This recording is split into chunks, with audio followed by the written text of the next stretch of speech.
ഇതാണ് വിട എന്ന് പറയുന്ന ബ്രാൻഡിൻ്റെ TWS. ഇത് മെയ്ഡ് ഇൻ ഇന്ത്യയാണ്. അപ്പോൾ ഇത് ഡീറ്റെയിൽഡ് ആയിട്ടൊന്ന് നോക്കാം. ഒന്നാമത്തേത് ബോക്സിനുള്ളിൽ വാറണ്ടി കാർഡ് വരുന്നുണ്ട്. പിന്നെ ഒരു ചാർജിങ് കേബിളും വരുന്നുണ്ട്.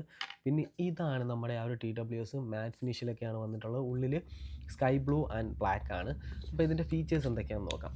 ഇതിൽ 30 mm ഡ്രൈവാണ് കൊടുത്തിട്ടുള്ളത്.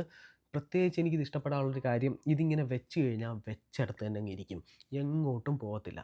പിന്നെ ഇതിൽ ബ്ലൂടൂത്ത് 5.4 ആണ് കൊടുത്തിട്ടുള്ളത്. അതെന്ന് പറഞ്ഞ് നല്ല സ്ട്രോങ് കണക്ടിവിറ്റി നമുക്ക് തരുന്നുണ്ട് ബ്ലൂടൂത്ത് 5.4. പിന്നെ ഗെയിമിങ്ങിനൊക്കെ അടിപൊളിയാണ് ബ്ലൂടൂത്ത് 5.4. പിന്നെ ചാർജ് നല്ലപോലെ നിൽക്കും ബ്ലൂടൂത്ത് 5.4ൽ.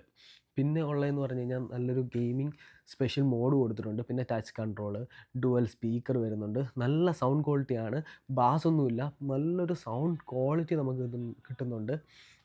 പിന്നുള്ളതെന്ന് പറഞ്ഞു കഴിഞ്ഞാൽ 40 hours പ്ലേ ബാക്ക് ടൈം കിട്ടുന്നുണ്ട്. ഇതിൻ്റെ ഡീറ്റെയിൽഡ് ആയിട്ടുള്ളൊരു വീഡിയോ ഞാൻ യൂട്യൂബ് ചാനലിൽ അപ്ലോഡ് ചെയ്തിട്ടുണ്ട്, ചെക്കൗട്ട് ചെയ്ത് നോക്കാവുന്നതാണ്. ഇത് പർച്ചേസ് ചെയ്യണമെന്നുള്ളവർക്ക് വിഡയുടെ വെബ്സൈറ്റിൽ കയറി കഴിഞ്ഞാൽ നിങ്ങൾക്ക് പർച്ചേസ് ചെയ്യാവുന്നതാണ്.